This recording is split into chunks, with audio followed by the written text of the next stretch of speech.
कई लड़कियां उसी के बगल की गांव की लड़की थी, वो आज तक न्याय मांग रहा है परिवार।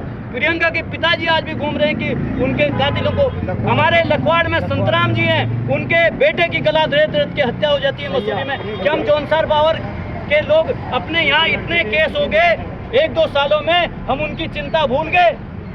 या सिर्फ सोशल मीडिया के 4-5 चैनल जिनका काम यह है कि वो किसी विचारधारा के अगेंस्ट अपनी विचारधारा ना दिखाते हुए खाली फेसबुक में चलाना। आप देखिए, आप सबसे पहले एक चीज देखिए, कल भी एक वीडियो डली, वीडियो कहाँ की है? राजस्थान की।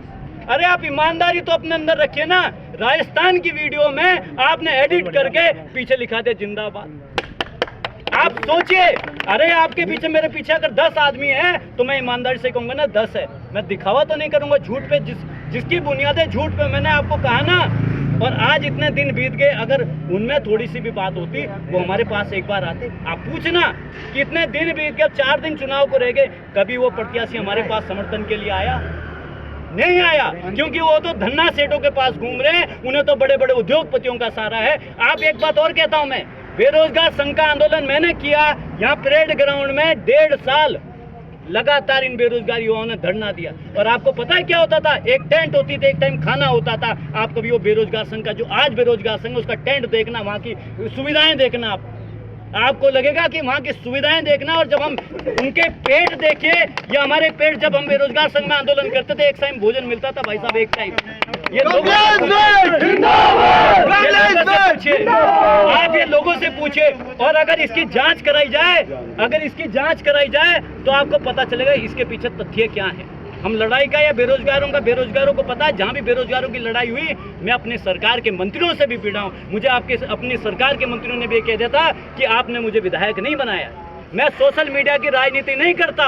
आप किसी भी नौजवान युवा से पूछना, ये सारे लोग नौजवान हैं, ये पढ़ने वाले हैं, नौकरियों की तैयारी करने वाले हैं। अंतिम प्रश्न आपसे लेना चाहूँगा, क्योंकि आज राष्ट्रीय पार्टी में आप विलय कर चुके हैं और प्रदेश में सत्ता में भी है। इसके साथ साथ आपकी रिस्पॉन्सिबिलिटी और भी अधिक बढ़ जाती है, युवाओं का भरोसा और बढ़ जाता है।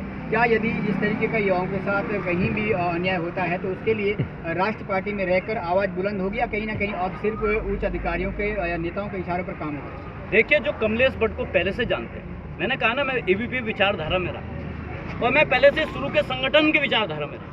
हमने एबीपी में रह के हमें संगठन ने ये सिखाया कि व्यक्ति गलत हो सकता है कमलेश भट्ट गलत है, लेकिन आप विचारधारा, जो हमारा विचार है, विचार परिवार कभी गलत नहीं हो सकता है हमारा कोई मंत्री गलत हो जाए, लेकिन उसको आप ये नहीं कह सकते कि आपका राजनीतिक पार्टी का विचार गलत है। तो सबसे पहली बात तो यह है कि हमें पार्टी में भी ये सिखाया गया, अगर हमारा कोई व्यक्ति भी गलत करता है तो उसका संगठन का फॉर्म है, आपने उसको बात रखनी है, उसका विरोध करना है। लेकिन क्या है, और मैं आपको अपने सामने, सबके सामने कहता हूं, मैं सबसे पहले अपने इस जौनसार बावर, इस उत्तराखंड, इस भारत का नागरिक, मेरी पहली जिम्मेदारी उन लोगों के प्रति बनती है। हमारा संगठन कहता भी है, पहले परिवार, फिर अपना क्षेत्र, फिर अपना देश। अगर कहीं गलत हो रहा है तो संगठन कभी ये नहीं कहता कि आप चुपचाप बैठे हो, आप इस पार्टी के हिस्सा हैं तो आप कुछ इसके खिलाफ बोलो। Thank you so much. तो